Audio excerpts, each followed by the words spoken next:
नमस्कार। तो आज हम चर्चा करेंगे जो बार बार पूछे जाने वाले प्रश्न हैं उन पर।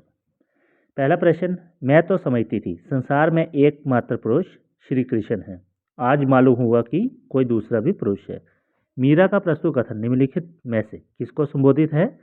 उत्तर होगा जीव गोस्वामी। आगे, मेरे बाग, तुम्हें याद है एक दिन तांगे वाले का घोड़ा दही वाले की दुकान के पास बिगड़ गया था। उस दिन तुमने मेरे प्राण बचाए थे। आप घोड़े की लातों में चले गए थे और मुझे उठाकर दुकान के सत्ते पर खड़ा कर दिया था। तो ये प्रस्तुत जो पंक्तियां हैं ये उसने कहा था कहानी से ली गई।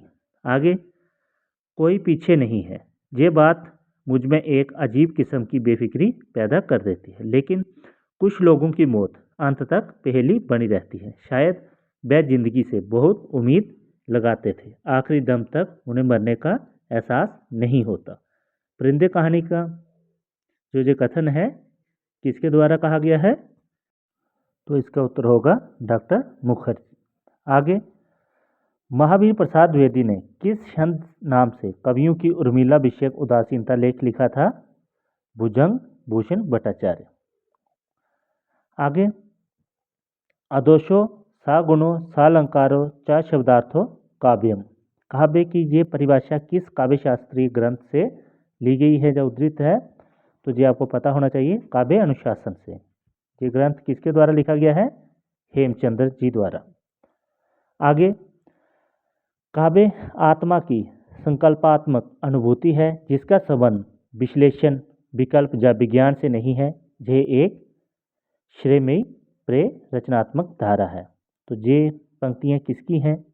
जयशंकर प्रसाद द्वारा कही गई। आगे हम बात करेंगे इनमें से कौन सी रचना यशपाल की नहीं है? तो ये आपके सामने चार ऑप्शन है, सिंह सेनापति, देशद्रोही, दादा कामरेड और अमिता। तो इसमें सिंह सेनापति नहीं है, ये राहुल संकृत्य द्वारा रचित है। आगे, ऋतु चक्र किसका उपन्यास है? चार ऑप्शन है आपके सामने, उपेंद्र नाथ अशक, भगवती चरण वर्मा, ईराचंद्र जोशी और शिव प्रसाद मिश्र। तो इसमें उत्तर होगा ईराचंद्र जोशी। तुमने क्यों कहा था कि मैं सुंदर हूं किसकी कहानी है? ये यशपाल की कहानी है। मैं और मैं किसकी रचना है? मृदुला गर्ग की। आगे, कविता की नई तारीख किसकी रचना है? काशीनाथ सिंह की।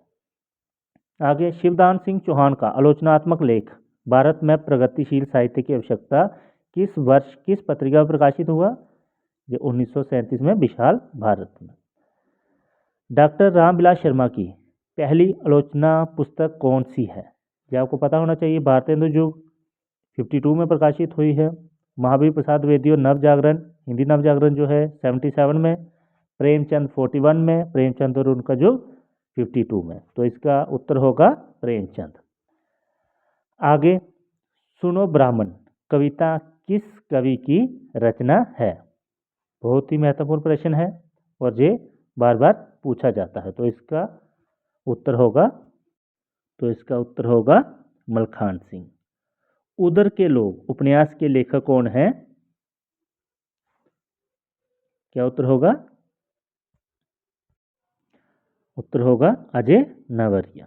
आगे, दलित साहित्य पर केंद्रित ओम प्रकाश वाल्मीकि की आलोचना पुस्तक दलित साहित्य का सौंदर्य शास्त्र का प्रथम संस्करण का प्रकाशित हुआ 2001 में। आगे हम चर्चा करेंगे निम्नलिखित में से कौन सा लक्ष्मी नारायण मिश्र का नाटक नहीं है? तो ये तीन जो ऊपर नाटक हैं, अशोक, सन्यासी, सिंदूर की होली, ये लक्ष्मी नारायण मिश्र के हैं।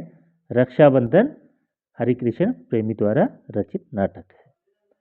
आगे, ये क्वेश्चन रिपीट हो चुका है, तो इसका उत्तर काव्य अनुशासन है जो हेमचंद्र द्वारा रचित है।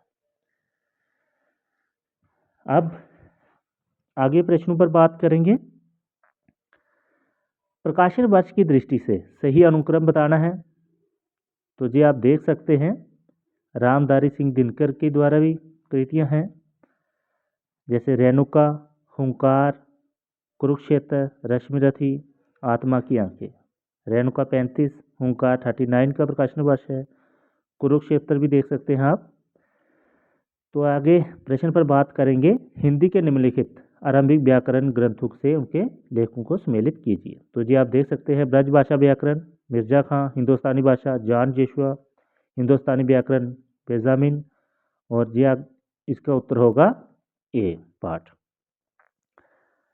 ठीक है, अल्फाबेतुम ये भी केसियानी का है। तो आगे बात करेंगे हम, निम्नलिखित में से महादेवी वर्मा का कौन सा काव्य संकलन जामा के अंतर्गत संकलित नहीं है। तो ये आपको पता होना चाहिए, सांदे गीत, निहार, रश्मि, नीरजा जो हैं ये जामा के अंदर संकलित है और दीपशिखा नहीं है।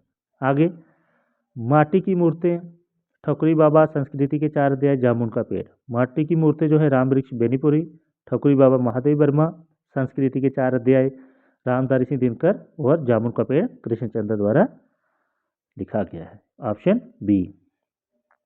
आगे बात करेंगे हम, धरतीदार ना अपना उपन्यास में वर्णित है दलित जीवन की त्रासदी, जमींदारों द्वारा छोटे किसानों का शोषण।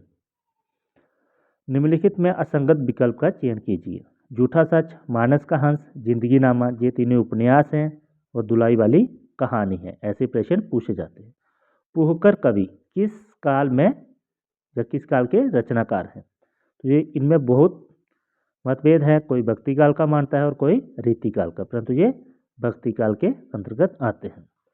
आगे बात करेंगे, लेखकों को रचनाओं के साथ सम्मिलित करना है। खुमार रासो, दलपत विजय, बीसल देव रासो, नरपति नाला, जयचंद्र प्रकाश, भट्ट केदार, मेघ चंद्रिका, मधुकर कवि। आगे, परिंदे कहानी, इसकी पात्र कौन है, डॉक्टर मुखर्जी। गैंग्रीन के डॉक्टर महेश्वर, राही अनीता, लालपान की बेगम सुमरी। आगे बात करेंगे, आह बेदना मिली बेदाई, मैंने ब्रह्मवश जीवन संचित मधुकरियों की बीख लुटाई।